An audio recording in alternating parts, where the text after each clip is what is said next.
ഇതൊരു ഭാഗ്യവിളക്കായിരുന്നു. ഒരാളുടെ വിധി മാറ്റിയെഴുതാൻ കഴിവുള്ള വിളക്ക്. അത് കത്തിക്കഴിഞ്ഞാൽ ഒരാൾ മരിക്കും. കാരണം ഇതൊരു മാരകമായ കളിയായിരുന്നു. 19 പേർ ഒരു വൃത്തത്തിൽ നിന്നു. ഓരോരുത്തരുടെയും കയ്യിൽ ഒരൊറ്റ വെടിയുണ്ടയുള്ള ഒരു റിവോൾവർ ഉണ്ടായിരുന്നു. വിളക്ക് കത്തിച്ചപ്പോൾ അവരെല്ലാവരും വെടിയുതിർത്തു. ജീവിച്ചിരുന്നവർക്ക് ഓരോരുത്തർക്കും $1 മില്യൺ വീതം ലഭിച്ചു.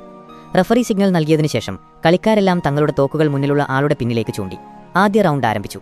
2 പേർ മരിച്ചു വീണു. അതിജീവിച്ചവർക്ക് ഓരോരുത്തർക്കും $1 മില്യൺ വീതം ലഭിച്ചു. എന്നാൽ കളിക്കാർക്ക് ആകെ 3 റൗണ്ടുകളുണ്ടായിരുന്നു. സമ്മാനം നേടണമെങ്കിൽ അവർക്ക് അവസാനം വരെ അതിജീവിക്കണമായിരുന്നു. ഈ ഘട്ടത്തിൽ കളിക്കാർ തകർന്നു പോയിരുന്നു. കാരണം 2ാം റൗണ്ട് കൂടുതൽ തീവ്രമായിരുന്നു. ഇത്തവണ ഓരോ തോക്കിലും 2 വെടിയുണ്ടകളുണ്ടായിരുന്നു. അതായത് മരിക്കാനുള്ള സാധ്യത 1/6 നിന്ന് 2/6 വർദ്ധിച്ചു.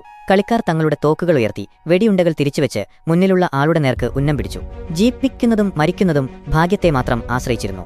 റൗണ്ട് ആരംഭിച്ചപ്പോൾ എല്ലാവരും ലൈറ്റിലേക്ക് തുറച്ചുനോക്കി. ഇത്തവണ 5 പേർ താഴെ വീണു.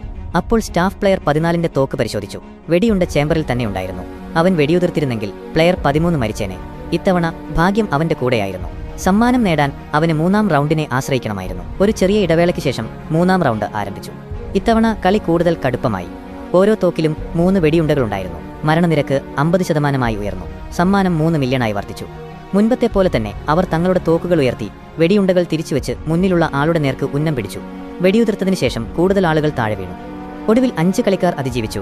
ഓരോരുത്തർക്കും $3 മില്യൺ വീതം ലഭിച്ചു. പ്ലെയർ 13 അവരിലൊരാളായിരുന്നു. എന്നാൽ പിന്നീട് സംഘാടകർ ഒരു പുതിയ ട്വിസ്റ്റുമായി വന്നു. അവർ പെട്ടെന്നൊരു ഫൈനൽ റൗണ്ട് ഡ്രോയിലൂടെ തീരുമാനിച്ചു.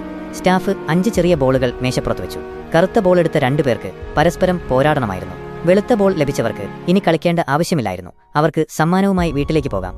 പ്ലെയർ 13 ഒരു കറുത്ത ബോൾ എടുത്തു. പ്ലെയർ 6 ഒരു കറുത്ത ബോൾ എടുത്തു. ഇരുവരും മുഖാമുഖം നിന്നു.